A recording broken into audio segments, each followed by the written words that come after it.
grande parte dos empresários, a maioria não consegue nem ter lucro. 80% quebra. E dos 20% que não quebram, talvez 10% fica andando de lado. E 10% tem lucro. Mas 0,1% constrói valor, constrói riqueza, constrói equity. Então, a melhor mentalidade do empresário não é ele trabalhar para ser funcionário do seu próprio negócio. Porque o modelo industrial criado na Revolução Industrial do século XIX, no final do século XIX, criou o modelo de escola que a gente conhece. O modelo de escola, um senta atrás do outro, uniformizado, sinal. É um modelo industrial. Exato. Por quê? Porque a Revolução Industrial, o início do capitalismo, trouxe a necessidade de você preparar a mão de obra para a indústria, para o mercado de trabalho. E tá tudo certo, cara. O mercado de trabalho é importante. A gente contrata, nós temos vários funcionários.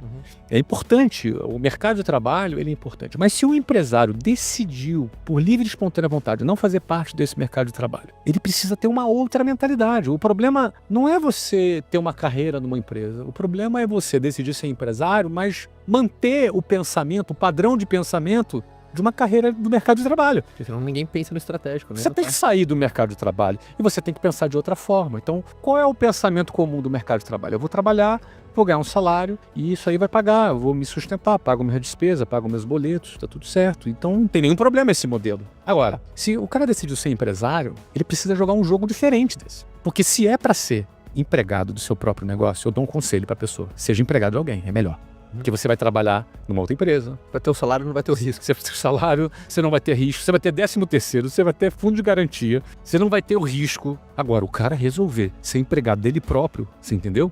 Então ele não vai ter 13º, não tem hora extra, ele não tem fundo de garantia, ele não tem nada e ainda tem um risco. É melhor trabalhar para outra pessoa. Então se o indivíduo decidiu ser empresário, então é melhor que ele faça o quê? Tenha um padrão mental diferente. Ah, mas Flávio, mas isso só funciona para quem já é grande. Não, você tem que ser desde o início. Ainda que você ainda esteja vendendo o almoço para comprar a janta, numa fase da sua vida, e todo empresário tem essa fase, é preciso entender que eu estou construindo riqueza e não lucro.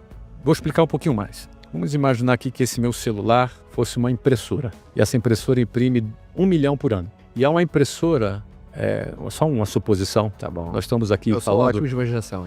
Estamos aqui publicamente falando, não é? Ao vivo ainda. Ao vivo ainda. Imagine que o Banco Central criou um produto que seja uma impressora para imprimir dinheiro. E é legal, sabe? É um faz de conta, tá, gente? É um faz de conta, é só uma imaginação, exercício de imaginação. E essa impressora é capaz de imprimir R$1 milhão por ano. Okay? Por quanto o Banco Central poderia vender essa impressora? Quanto você pagaria numa impressora que imprime R$1 milhão por ano? Quanto que eu pagaria? É. Muito mais de 1 milhão. Mais de 1 milhão.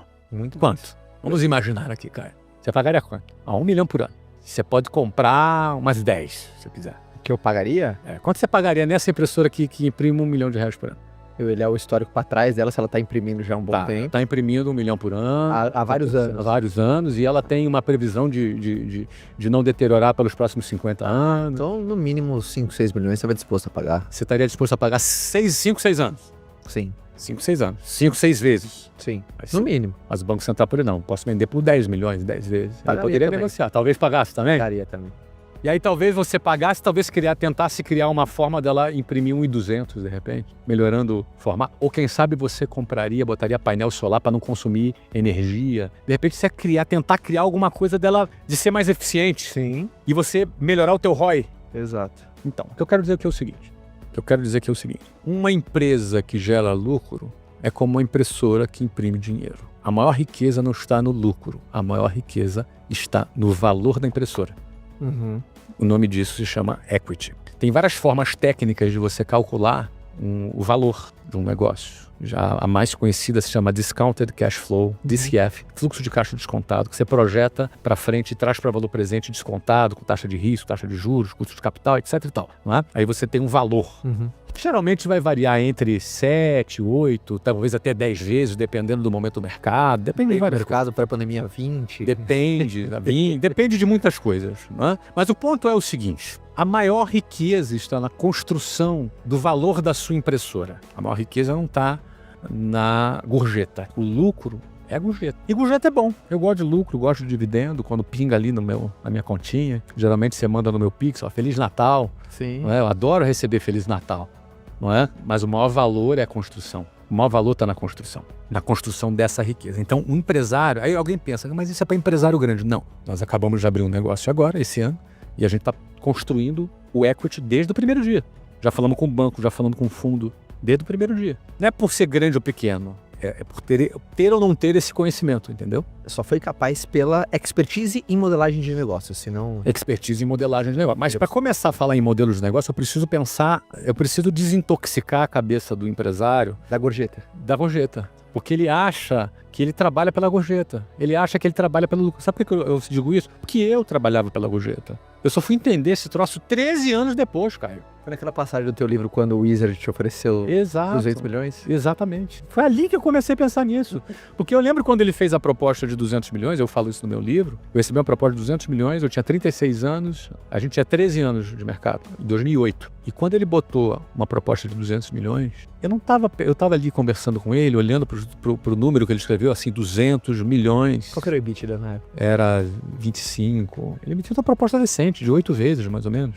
Não é? E aí, quando eu vi aquilo, eu não fiquei pensando, nossa, 200 milhões, pô, será que é bom, será que é ruim, será que é muito, será que é pouco? Eu não fiquei pensando nisso. Eu fiquei pensando, assim, miserável. Como é que ele tem esse dinheiro? A primeira coisa que eu pensei... Primeira coisa que passou na minha cabeça, como é que ele tem essa grana, cara? Ele não tinha essa grana, ele tinha um sócio, era um banco, então eu não entendia como era esse jogo. Mas ele começou a falar aquilo, primeiro, como é que ele tem essa grana? Segundo, eu pensei, por que é bom isso pra ele? Se o meu negócio só deixa 25 milhões de Por que isso é bom? por ano? Aí a terceira coisa, o que ele tá vendo que eu não tô vendo? Por último, não entendo esse jogo. Ele tá jogando um jogo diferente do meu. E aí eu terminei e falei, olha, tua proposta é muito boa. Eu não tinha nem pensado na proposta. Tava pensando nessas 4 coisas que eu falei. Falei, mas eu preciso de 30 dias pra pensar. E eu pedi 30 dias pra quê? Pensar na vida. Pensar na vida. Eu não queria pensar na proposta. Eu queria primeiro entender, cara, que jogo esse cara tá jogando.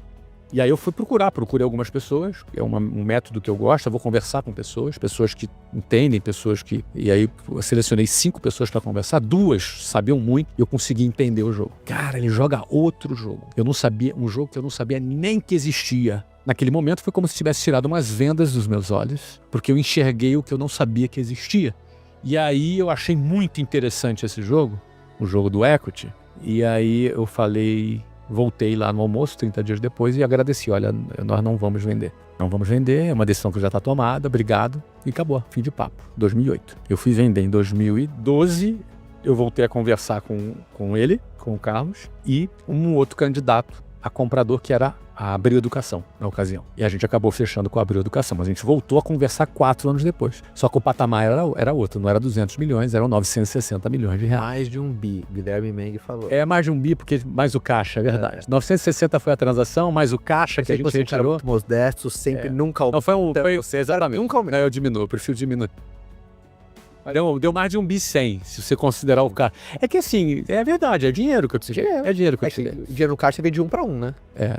Não vem exatamente, mas é isso. Sim. Né? Então aí foi mais de um bi 100, a transação total. 960 foi a transação só de equity, mais o caixa que a gente distribuiu. Né? E daí o que acontece, Caio? Cara, 5 vezes mais, 4 anos depois, entendeu?